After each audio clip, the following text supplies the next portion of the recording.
So at this point, I'm going to talk very specifically about examples of negative feedback and how the endocrine system is able to control our body.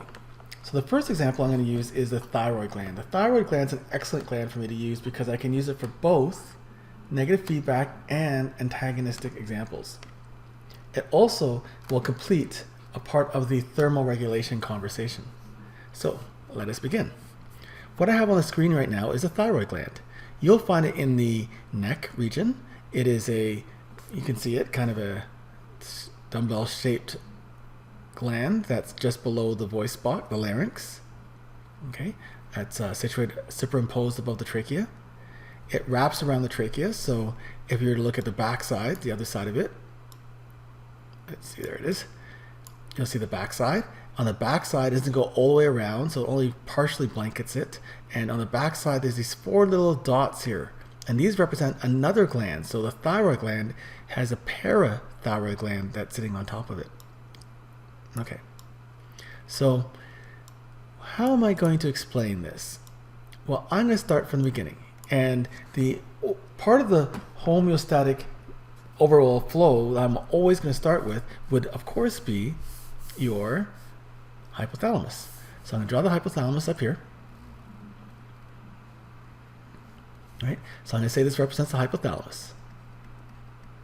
And the hypothalamus is then connected to the pituitary.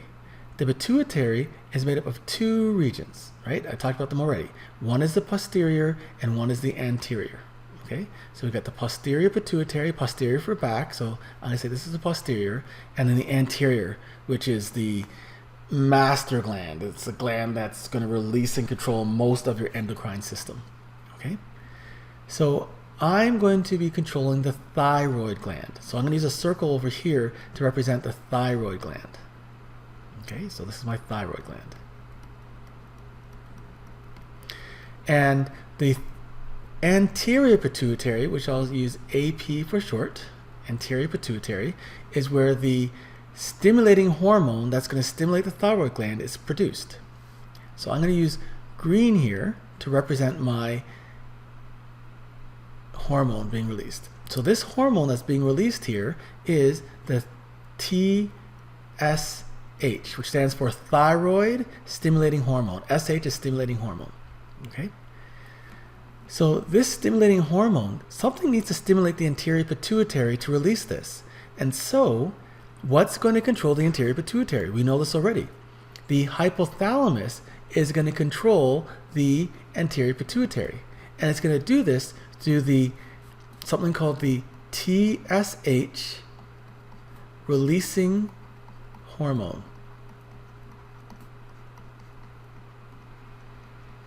And we call this TRH for short. So the TRH is released by the hypothalamus. That's called the releasing hormone. And this releasing hormone is a tropic hormone that's going to stimulate the anterior pituitary to release TSH. The TSH will stimulate the thyroid gland and cause the thyroid gland to release its hormones. The hormones of the thyroid gland include 2 very specific players. These players include T3 and T4. They stand for something, but you know, it's good enough just to say T3 and T4. So T3 and T4. So these are 2 separate hormones. And so T3 and T4 are interesting because they do a whole bunch of things. One of the things that they do is they increase your metabolism. So anything that requires anything that undergoes metabolism will be affected by T3 and T4. So that's pretty much all your cells, right? So it speeds up your chemical reactions of your cells. So increases metabolism. So that's one of the things that T3 and T4 does. And because metabolism is associated with heat, right? Some of the energy is captured as ATP, but much of it's lost as heat. This means this also will increase your body temperature as well. So if you're cold, your body will release T3 and T4, which will increase your metabolism, which will increase your body temperature. And of course, there's a whole bunch of other body functions. Okay. And growth. So your T3 and T4, when it's released, it causes the stimulation of all these things here.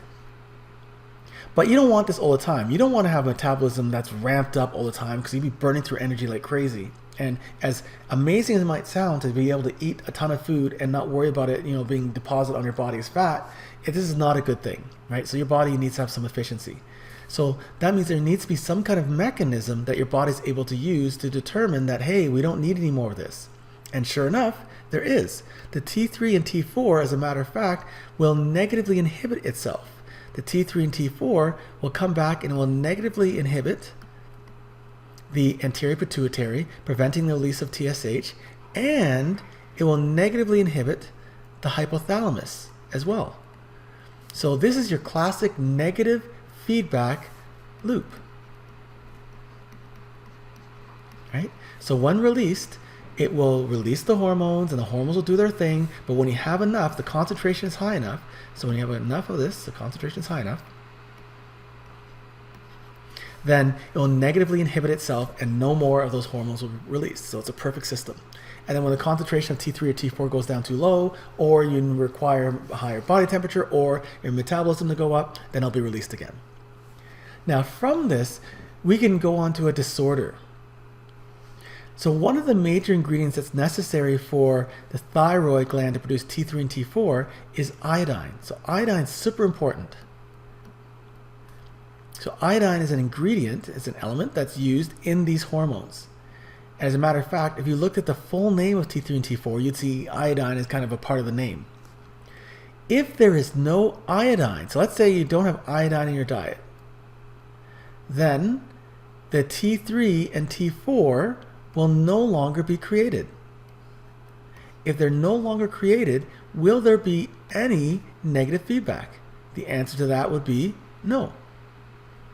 Since there is no T3 and T4 created properly, that means the thyroid gland would continue to produce more TRH, the hypothalamus would continue to produce more TRH, the anterior pituitary would produce more TSH, stimulating the thyroid gland, and the thyroid gland is not doing what it needs to do, but it's getting stimulated. So when a stimulated thyroid gland is not producing what it needs to, it's just going to get bigger. And it's going to get bigger. And it's going to get very large. And it's going to keep on getting bigger because it's getting stimulated. And eventually, you'll end up with a disorder. And that gland that we saw a moment ago, here, it will get very large. And so there's a name for this. And I want you to Google it, and I want you to take a look at the picture of this. A goiter.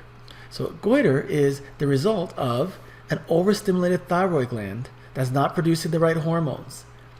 If you do not have a stimulated thyroid gland producing the right hormones, then a whole bunch of things happens. Your metabolism slows down, your body temperature is cold, and you have a lot of developmental problems. Okay, this can be corrected. One way that people correct it, they think, is the corrections, you can cut it, right? So this thing's really big, just cut it back down to size. But unless you fix the original problem, which is the lack of iodine, it'll just get bigger again. In North America, do you know where we get our iodine from? Some people will get it from their fish, but we also do something to our salt here. We iodize our salt. And so we are never at an issue with, well, actually, in 2015 now, a lot of people are really concerned about the stuff that goes in their food. They keep on thinking that the stuff that the establishment puts in their food, the science and the food product companies, is bad, and they want to go natural.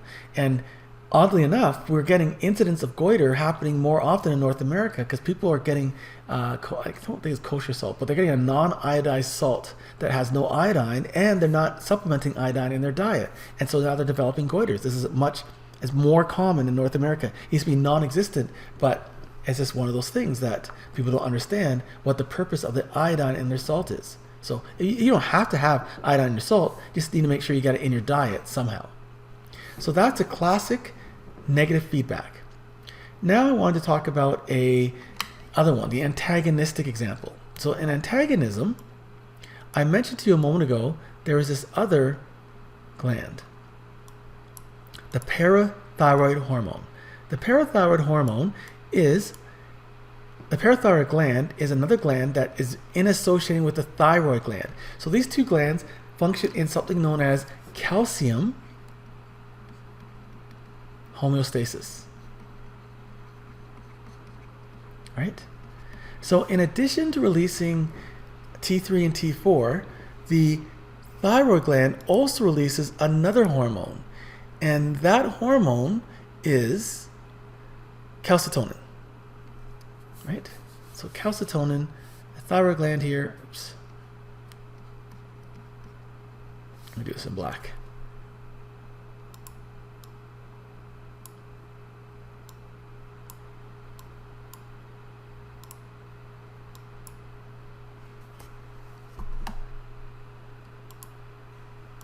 Okay. So the thyroid gland also releases calcitonin. And the parathyroid gland, so I'm going to call it parathyroid, it releases the parathyroid hormone. So these two hormones are antagonists. They do opposite effects. So I mentioned calcium homeostasis. So there are three major ways that we can increase or decrease the calcium in our blood. So if I were to represent our blood supply with a blood vessel here.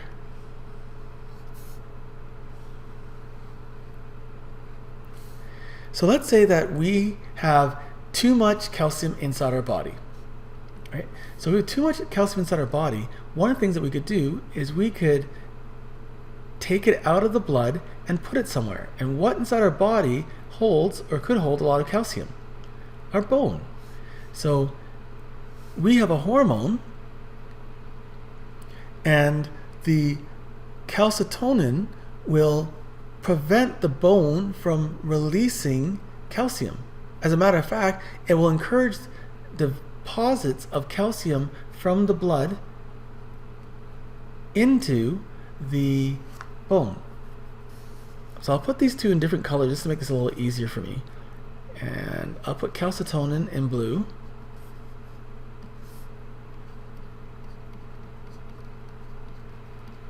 And I'll put parathyroid hormone in green.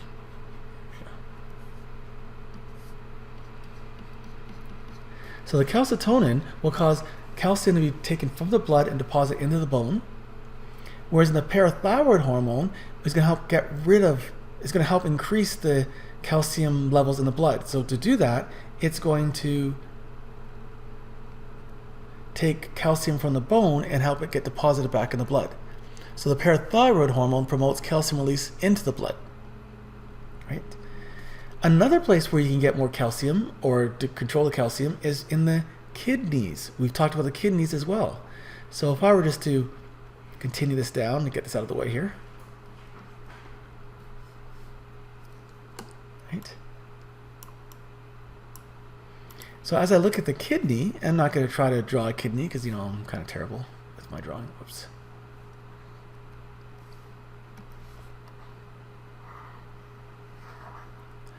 So with the kidney, again, parathyroid hormone increases the blood calcium levels. So that would cause the kidney to reabsorb more calcium. And calcitonin is going to cause the kidney to not absorb as much. As a matter of fact, it will cause calcium from the blood to be released more effectively into the kidney and then be excreted. Okay? So the kidney is also involved in the absorption and secretion of calcium. And the final location is our digestive system. So if I were to draw the digestive system here, and let's say I had the intestine. This looks like an intestine or not. With a food tube. And so in the intestine, the parathyroid hormone, and it's going to increase. Right? So that means we want to have, from our food, we want to have more calcium taken up. And if we are not in need of calcium, then the parathyroid hormone will kind of act against that and stop the calcium from being absorbed. So as the calcium is absorbed by our by the digestive system, it will then be put into the blood. Okay, so the parathyroid hormone acts in antagonism to the calcitonin hormone. The two of them are in direct contrast with each other. So let me just shrink this down a bit so we can leave it on the screen. So here's my set point. Right? And my calcium. So my calcium levels are high, right? My calcium levels go up high. Then the calcitonin is going to cause the calcium levels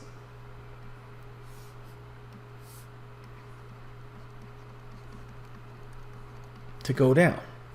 And it's going to do that by pushing it into the bones, causing it to be excreted in the kidneys and not being absorbed from the food as well.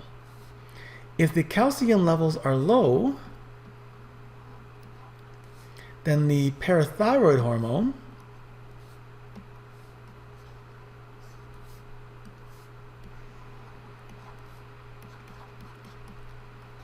will cause calcium to be released from the bone. It will cause greater absorption in the kidneys and greater absorption in the diet, and that will raise it. And so both of these will eventually make it back to the set point. And once you get back here, then negative feedback, right? Negative feedback will inhibit the parathyroid hormone, or negative feedback will inhibit the calcitonin. So it's a combination of antagonistic hormones and negative feedback that allows calcium homeostasis to be where it needs to be. So this is a classic example of antagonism. In the notes, you'll also see an example that's more common. That would be for glucose. So when your glucose levels are very high, for example, your body will release insulin in order to take that glucose outside the blood and put it into the cells. If the glucose levels are low, your body will release glucagon, and then it will take glucose from the liver and other stores inside your body and put it back into the blood. So these antagonistic effects are common throughout homeostasis. Okay? So this represents both a negative feedback and a antagonistic example. So I encourage you to know at least one negative feedback at the minimum, but you should probably know 2 to be complete, and 3 is even better. So lots of examples. For antagonism, know at least 1. 2 is nice to know. You have them right here on the screen. I'm going to stop this point, and my next and final section will be on reproduction.